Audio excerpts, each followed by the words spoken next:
Like, what do you think blended learning is? Can you guess?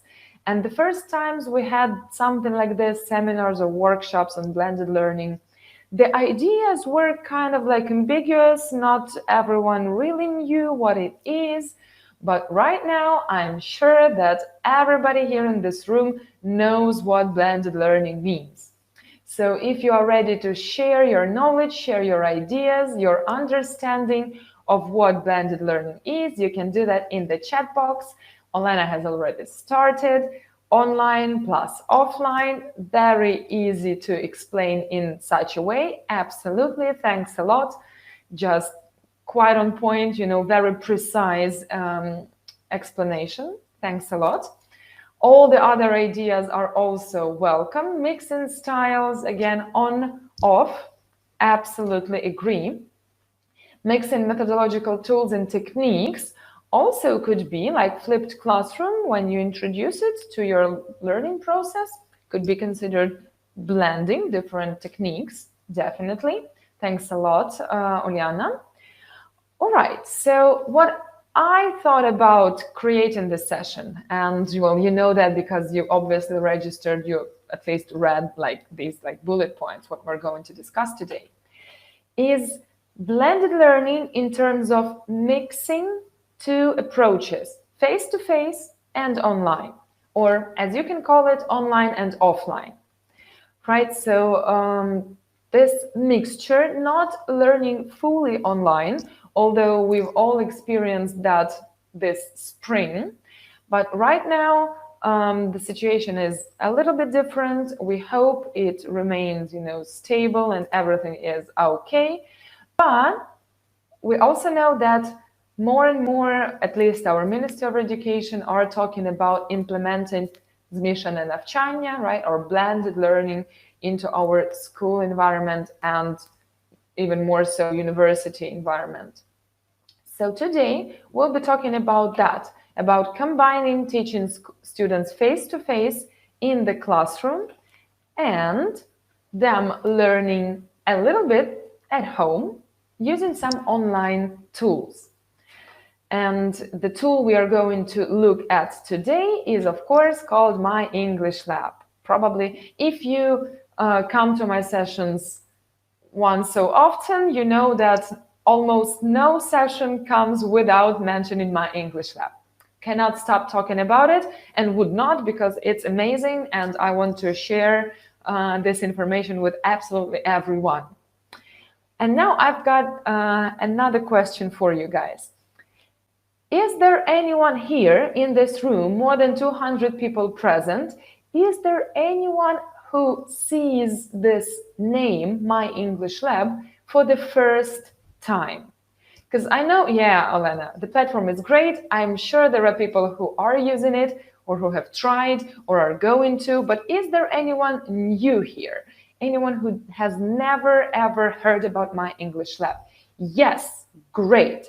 That's perfect. That's amazing, because I have a lot to show you and to tell you about. So you can be sure that it will be definitely useful and interesting for you. Everybody else, in a couple of minutes, we'll dive into My English Lab and discuss it in more details. So I hope I will answer some of the questions you may have in the back of your mind as well. So great. So for everyone who is new, My English Lab basically is an online platform. So it's accessed via the browser, and it contains an interactive version of your workbook. So these are the same activities as in the workbook. Basically, it's much more than that, and you will see it today. But just in simple terms, same content, but interactive. So they can do it online, click everything, listen, play, and so on. And what is great for the students, and definitely for the teachers, is that the results are shown immediately. So the program, My English Lab, this platform, it will check like 95-ish% of all the activities you ever give your students as homework. So if you are using My English Lab, you can forget about spending 20 minutes of your lesson on reading exercises from your workbook or carrying these workbooks around trying to check everything. No more doing that. We are into communicative teaching. We want to spend more time talking in the classroom, and homework is left to this online platform. And there are lots of tools and different features of My English Lab, which also help motivating students to work more. So I hope that Hugh Deller is not going to talk about the same things, but well, you will have some ideas if he asks if you know what to use to motivate them. I will show you what can help. And of course, because this platform is accessed online via the browser, you can work with any device. So computer, laptop, tablet, even phone sometimes, wherever you are, if you have your access to the internet, you can do your homework, which is great for students because they don't have to carry the books around with them. Once again, it's all in one place. And now you may be thinking, okay, so I am working with this course or that particular resource. Can I use My English Lab? So you can be sure that all the resources for younger teenagers that we have, Why the World, Go Getter, Next Move, they all have access to My English Lab. Same with older teenagers with upper secondary school, Focus First and Second Edition, High Note, and Gold Experience, which is used in private language schools, sometimes at universities, because it's great for exam preparation. All of them also have My English Lab. And university teachers here, you can be sure that you're also provided with everything, because adult courses, General English, Cutting Edge, Speak Out, and the brand new roadmap, which Hugh Deller co-wrote some of the levels, they all have My English Lab. Same with business English resources, Market Leader, and again, the new course that's called Business Partner. And we've got another course, which is called My Grammar Lab. And from the name, you can guess that My English Lab plays a huge part in that. And actually, if you want to know more, you should join a session by my colleague Gennady, who has his own session on My Grammar Lab. Very interesting, very useful. So look out for that as well. So all of these resources that I've just mentioned, all the covers you've seen, they all work in the same way, in the same pattern. The interface within the platform is the same, and the way that the books work is also the same. So I will show you examples on Why the World, but again, whichever course you are using, it all works in the same way. So usually we've got our so-called classic version of the course, which means paper students book to use in class and paper workbook where students do their homework. With My English Lab, we are using this blended version of your course. You can see it's kind of like the same student's book, but on the cover, there is this table that says the style that says with My English Lab access inside. It means that on the cover inside, there is an access code that they scratch like lottery. It's unique. And this code gives them access to My English Lab. So using student's book, the paper version in the classroom, and My English Lab at home provides us with this blended learning that we started to talk about today, right? And what is great about blended learning for teachers is that you don't need to change your ways in the classroom. You can teach as you're used to, you've got the same book, you can use the same CDs and everything. You don't need the internet, you don't need the whiteboard or smart board. You just work like you used to. But at home, it is different. So what happens at home? Well, students will do all different kinds of activities in My English Lab. Vocabulary, drag and drop, crossword puzzles, everything. Grammar, fill in the gaps, transform sentences. Reading, multiple choice, true or false, gap fill, matching, absolutely all types of tasks. Listening, the same. And you can see that the listening track is actually built into the exercise. So they don't need to download the audio from somewhere or to use the CD. Just click play and it's right here. Plus, have a look at this little call out. There is a speech bubble below the listening track. When they click on it, it opens the script. And we've come to the agreement yesterday on my session that scripts are important in the life of teachers and students. And actually, we've got lots of great feedback from students of different ages, especially lower secondary school, of having this script when doing listening. Because for lots of them, listening is quite difficult because they are used to hearing your voice, of course, but it's much different when they are listening to native speakers or just other people talking in English. So having a script to have a look at, if something is not quite comprehensive, then they really feel that it is a benefit, and later on they just stop using it because they feel confident that they can do it without this extra support. But having the support in the exercise is something that I would really value. Writing. Even writing is done in my English lab. Again, writing some sentences, questions, like negative, interrogative, everything like that can be done there. And believe it or not, even open writing, like essays, emails, blogs, postcards, invitations, everything that you work with in the classroom, at home, they will write in my English lab.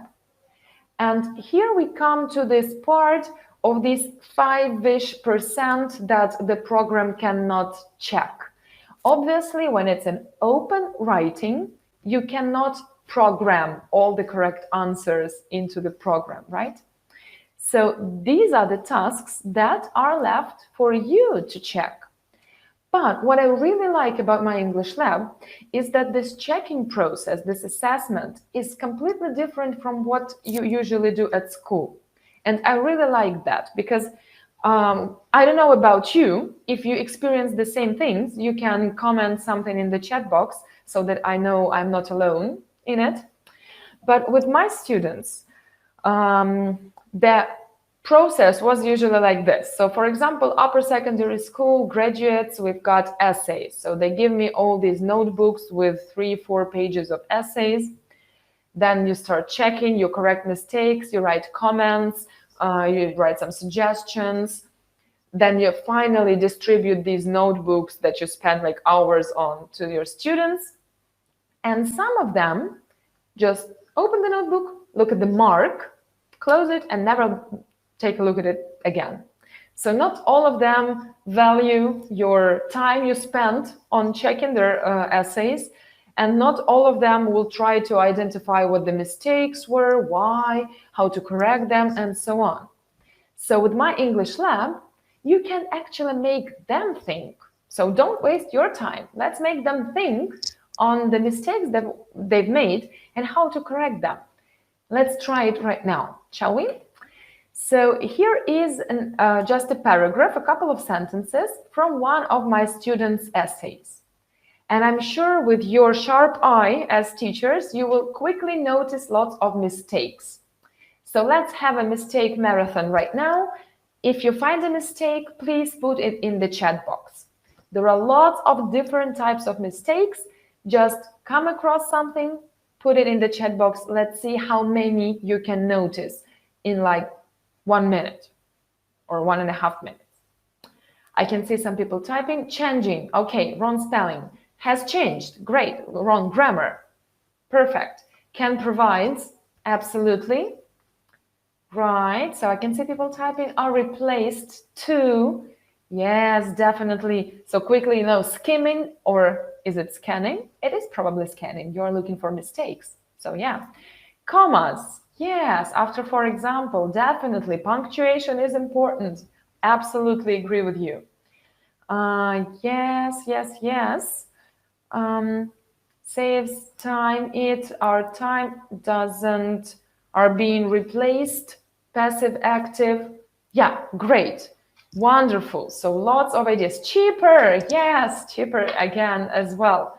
Thanks a lot. You are very, very attentive. That's amazing. Well, that's what we as teachers are used to doing, right? Looking at the text and finding mistakes. That's what we can do greatly. Right, so all of your mistakes are here, definitely. I've categorized them into kind of like grammar mistakes, word order, passive, active, third person singular, something like that, cheaper, again. Then I've got here like lexical mistakes or vocabulary, spelling, wrong word usage, like I don't like simultaneous translation, I don't like share the language, we speak somebody's language, we don't share the language, it's not a cake, right? So no, I don't like that. And definitely commas, for example, in addition, punctuation mistakes in red. So that is it. That is how you check your students' essays in My English Lab. Have a look. Here is the same passage, and I've got all these colorful markers. Style and register, green, red is for punctuation, pink for vocabulary, orange for grammar. The higher the level of the course, the more markers you get. So what you do now is you just sit at home with a cup of tea. You read their essays, find mistakes, choose the highlighter, highlight the mistake. You can leave a comment, of course, but you can also leave it like this. Put a mark and send it to your students. And now when they get your report, they will start thinking, okay, so this is a grammar mistake. What could that be? Here is a punctuation mistake. What did I miss? And if you give them such a chance, and we'll come to it in a moment, they can either correct those mistakes and send it back to you to check once again if they were right or wrong. Talking about motivation, right? This can motivate them work more on their homework. So these are just basic ideas about what My English Lab is and how it works. Now we'll go into a little bit more details for everyone who has come here to know how to use it. If you are using it for the first time, now's the time to be very attentive. So we start with how to assign homework. How do you give homework to your students? What are the options? What can you do there? So here is the content of my book. And what I have to do is on the right, I will just choose the exercises. So tick what I want to give them as homework. And then you can see the green assign button is active now. So I click on this assign button. And now it's very simple. It's just 3 steps, very fast, but lots of different options there. First of all, the first step is to choose students. So you can immediately see there is a button called Select All. So if you give the same homework to everyone, just click Select All and go to next step. But you can also see that you can choose individual students. Why would you do that? Do you have any ideas? Could you share in the chat box? Why would you, may you want to give some particular exercises to some particular students? What could be the reason? I see somebody's typing different levels, definitely. In homework, especially grammar, usually the exercises are from easier to more difficult, so you can give more difficult tasks to students with slightly like higher level, right? Differentiation, to work on mistakes, remedy exercises, remediation. Absolutely agree. Thanks, Anastasia. So these are the 2 basic reasons why sometimes we want to do that. And it is also great because in the classroom, it may be difficult, right? You cannot tell someone face to face that he cannot cope with some of the activities. It's not quite good. Here, it's absolutely anonymous, so nobody will know who got which exercises. They only have their own homework, and if they can do it well, even if it's not like the full amount of homework, it's great, again, motivating them encouraging them, absolutely. And believe me, parents would love it if you say that you are using an individual approach to each student with your homework. Parents love this, speech, this phrasing, individual approach. So you can use that if you're using My English Lab, definitely. So first step, students. Step number 2, deadline. Another thing which I really loved with my students using My English Lab is that no more would I see my students doing their homework before my lesson, somewhere on the windowsill, on the staircase at school, or sometimes even in my classroom. They come and they say, oh, sorry, I didn't have time, I will do it right now quickly. And okay, if they are doing it on their own, that's half bad. But if they are just rewriting it from somebody else's workbook, not something I would appreciate in my classroom. With deadline, it will never happen again, because in the calendar, you set the due date, and in my experience, due date is always the evening before the lesson. It is homework. Do it at home, please. Don't do it before my lesson at 2 p.m., the day when the lesson is. No. So you just use the calendars to set the deadline and you click on next step. So they will do it at home. If they don't, then the homework is not submitted. And that is it. Step number 3 is applying some settings.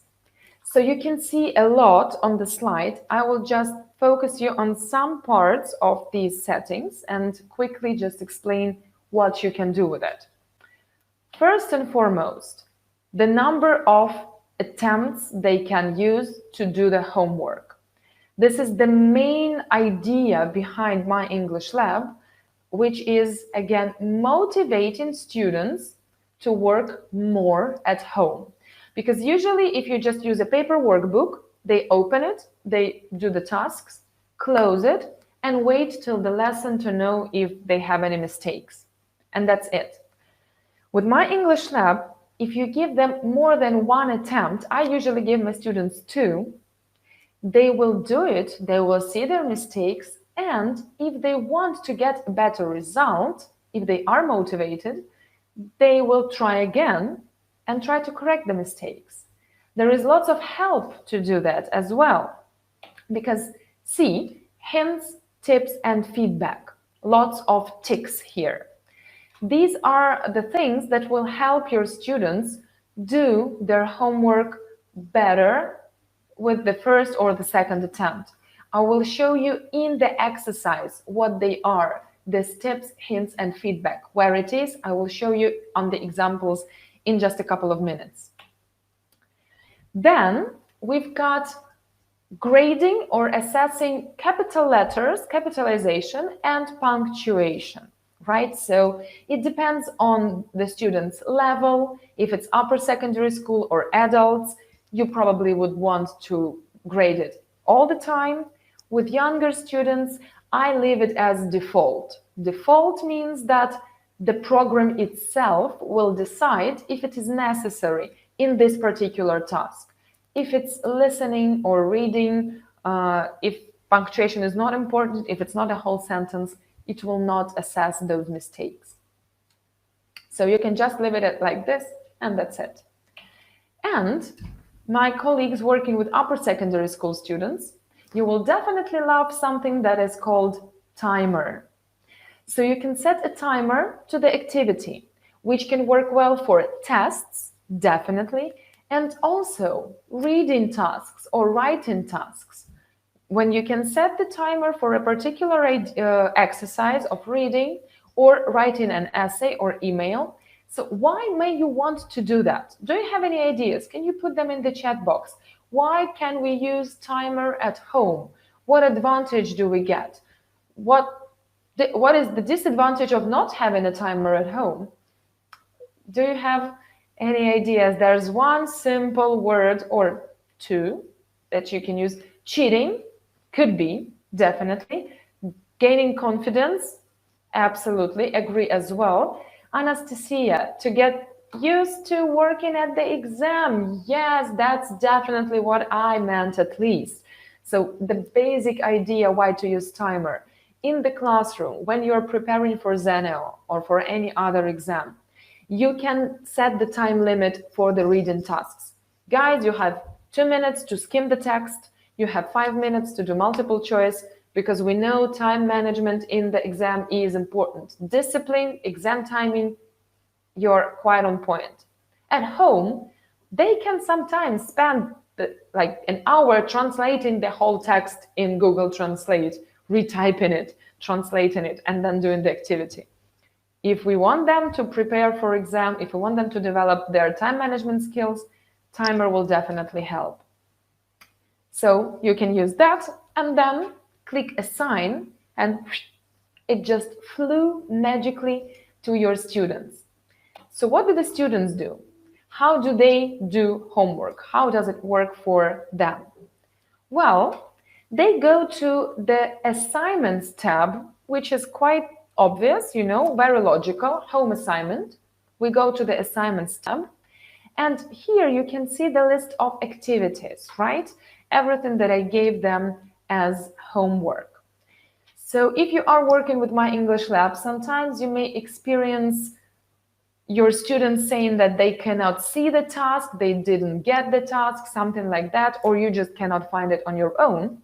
So very quickly, a quick guide to where to find the tasks.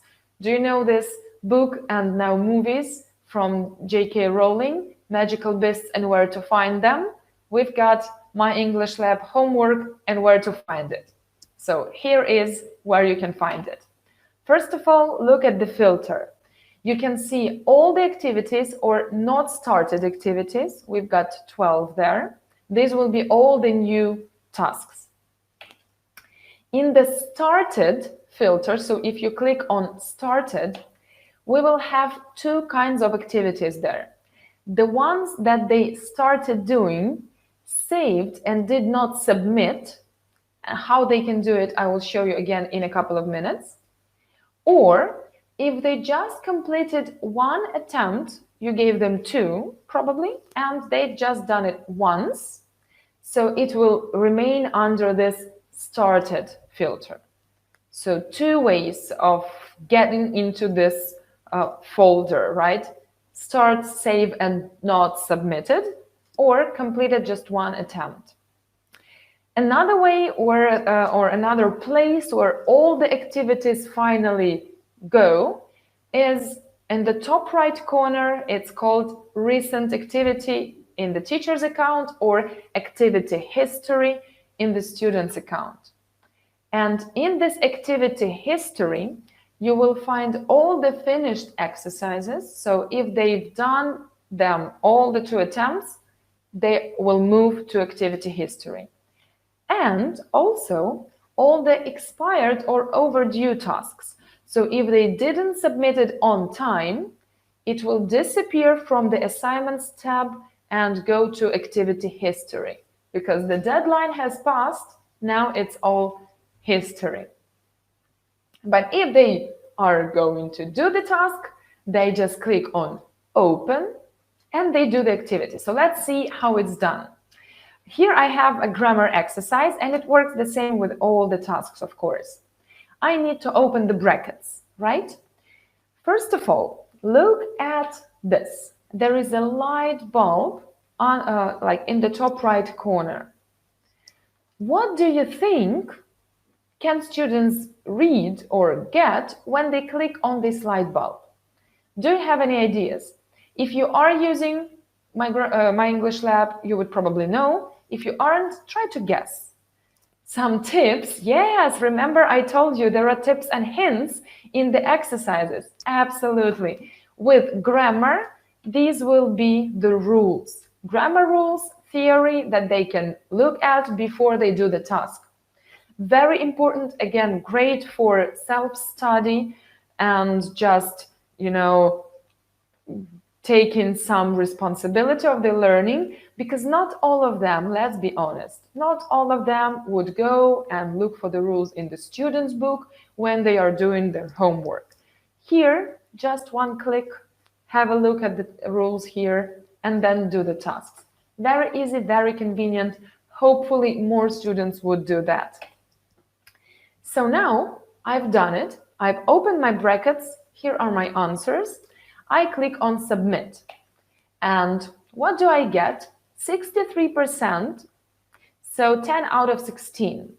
Of course, some students may say, okay, 63, not bad. It's like a pass level, right? So it's enough for me.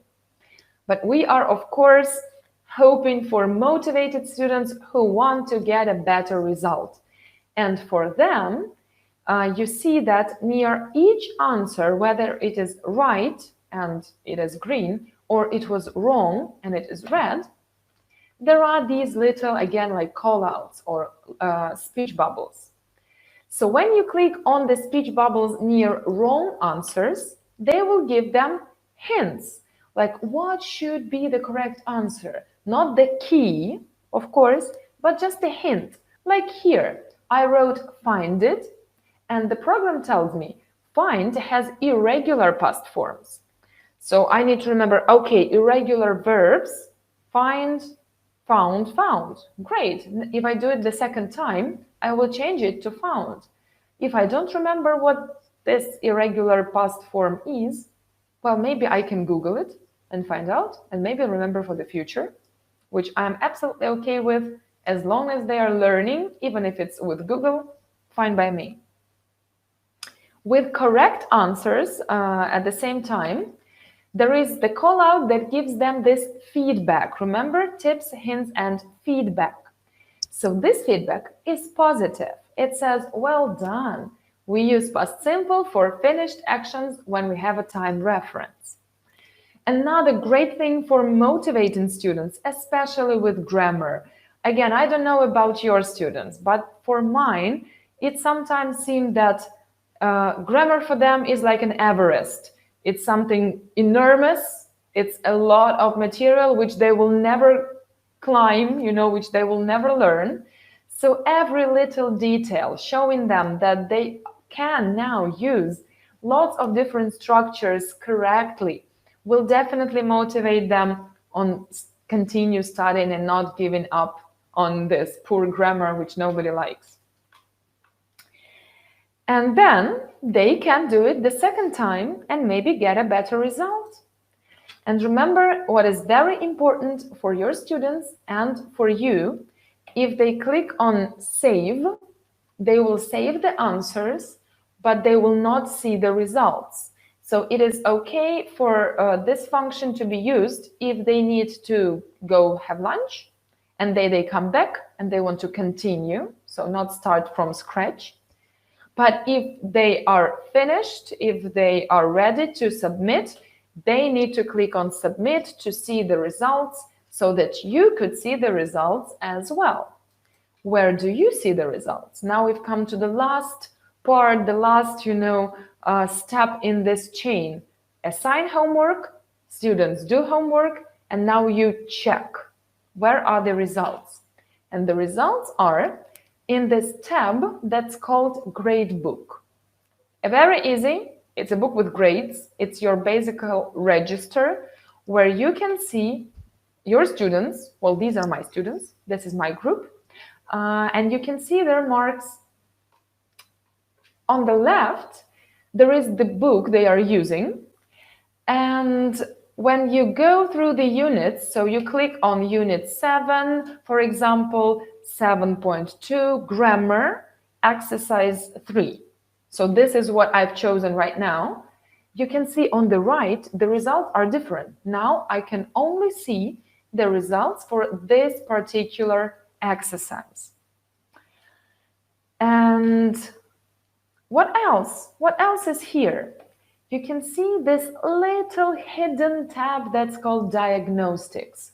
You may not notice it, but it is very important and very useful for you as teachers.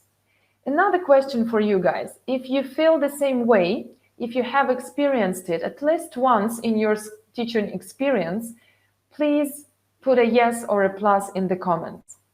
Because I've had it several times, especially being a relatively, let's say, young teacher.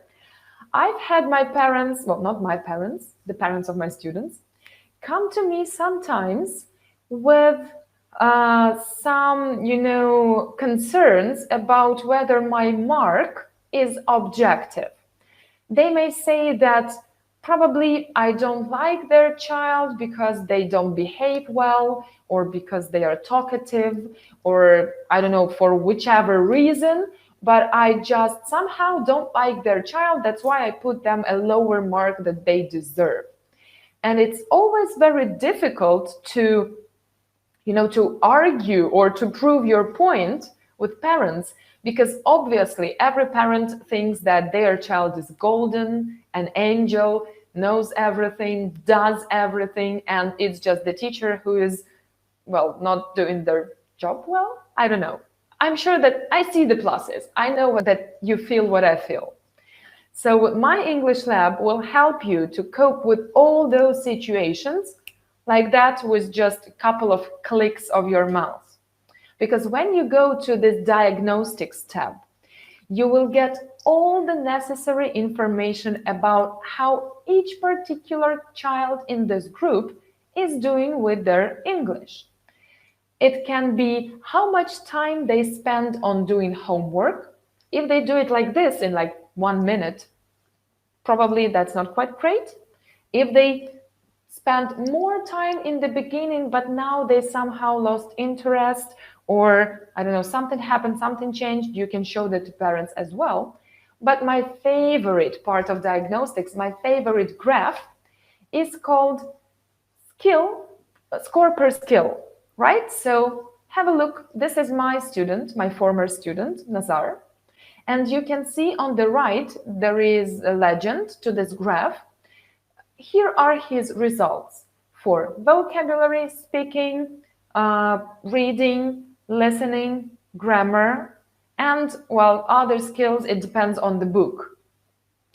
So what can I do with it? You can see there is a print button. You can click on print, save it in PDF, and print it out, or just send it via Viber to the parents.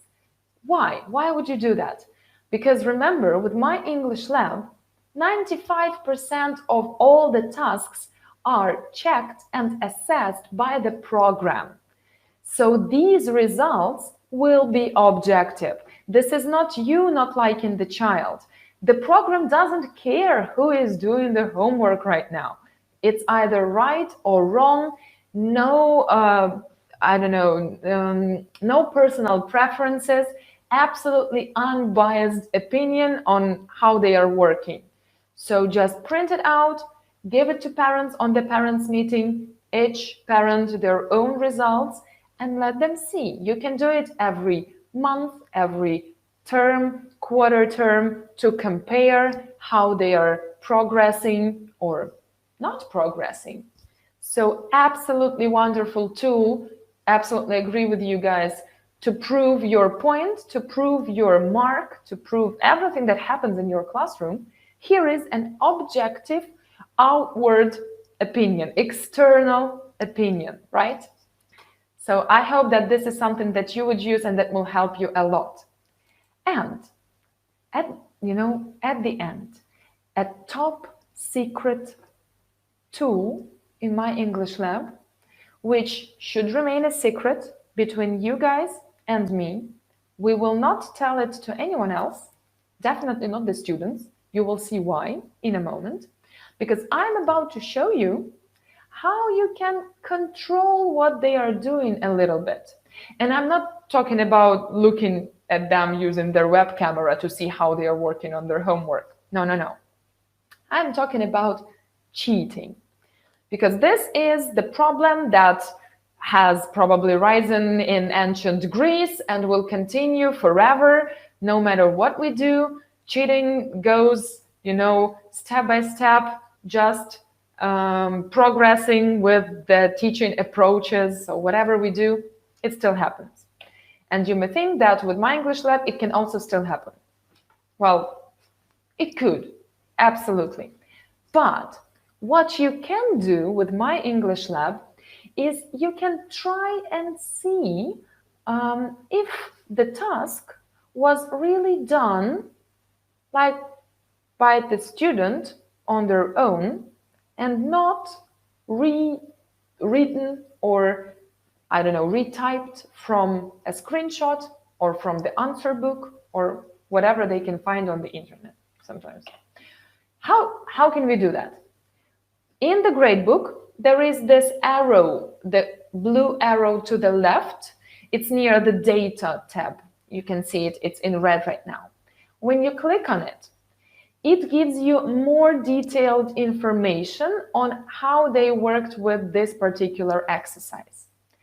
Some of it is the same as you usually see in the gradebook. Their score, their mark, and if they submitted the task or not. But two more columns appeared. Let's have a look. Attempts. You can see 2, 1. So have a look at these guys. They have got 0 for their homework. So not even a 1 correct answer in their homework from the first attempt, and they didn't even try doing it the second time. This speaks about motivation, or, well, in this case, lack of motivation. It's a topic to discuss with the student or with the parent, depending on their age, of course. So something for you to consider. And have a look at this. This is the time that the students spent on doing this activity. So you can see the first two. They spent more than 20 minutes on these 2 attempts trying to get a good result. For the second girl, it worked. She got 12, she got 100% correct answers from the second attempt. For the first guy, not quite well, but still, he got a better result.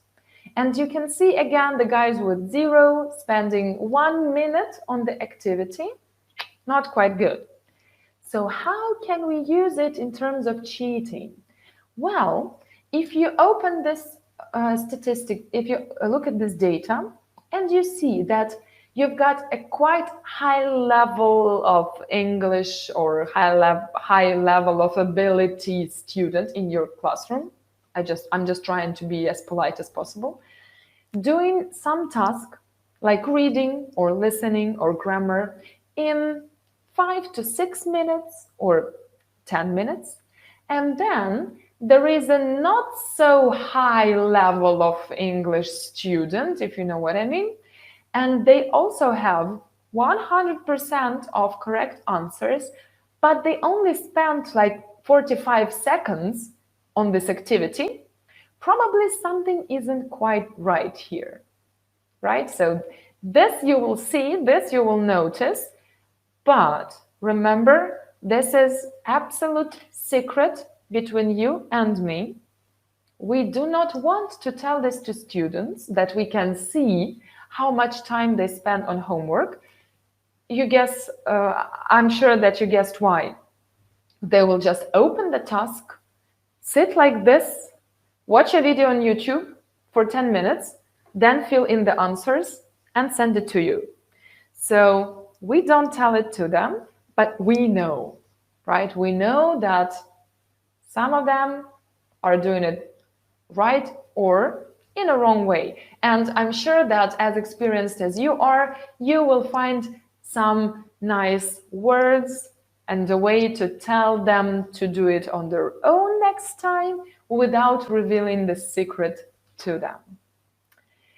So basically, this is it for today, guys. We will have more sessions coming with more details, probably about how to work with My English Lab.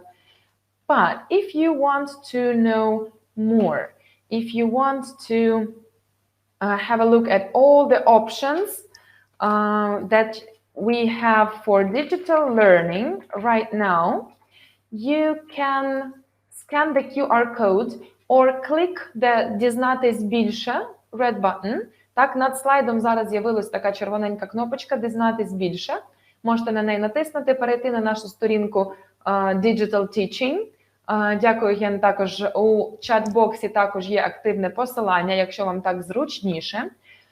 На цій сторінці ви можете прочитати, дізнатись все про всі наші варіанти, як можна працювати з нашими ресурсами.